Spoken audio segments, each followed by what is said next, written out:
محکمہ school education Sindh کی جانب سے موسم گرما کی تعطیلات کا اعلان کر دیا گیا۔ سندھ بھر کے سرکاری اور نجی تعلیمی اداروں میں گرمیوں کی تعطیلات 1 جون سے 31 جولائی 2026 تک ہوں گی۔ محکمہ اسکول ایجوکیشن سندھ کی جانب سے موسم گرما کی تعطیلات کا اعلان کر دیا گیا ہے۔ سندھ بھر کے سرکاری اور نجی تعلیمی اداروں میں گرمیوں کی تعطیلات 1 جون سے 31 جولائی 2026 تک ہوں گی۔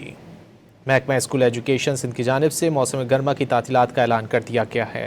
مزید جان لیتے ہیں ڈان نیوز کے نمائندے سید وسیم سے۔ وسیم بتائیے۔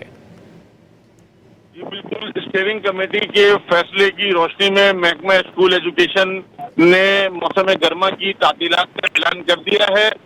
صوبے بھر کے سرکاری اور نجی تعلیمی اداروں میں گرمیوں کی تعطیلات 1 جون 2026 سے 31 جولائی 2026 تک ہوں گی، اور اس نوٹیفیکیشن کا جو اعلامیہ ہے وہ جاری کیا گیا ہے۔ سیکرٹری تعلیم زاہد علی عباسی کی جانب سے نوٹیفیکیشن جاری کیا گیا ہے، جس میں یہ بتایا گیا ہے کہ محکمہ تعلیم کی جانب سے جو اسٹیئرنگ کمیٹی کا فیصلہ تھا اس کی روشنی میں صوبے بھر کے سرکاری اور نجی تعلیمی اداروں میں گرمیوں کی تعطیلات 1 جون سے 31 جولائی تک ہوں گی۔ جی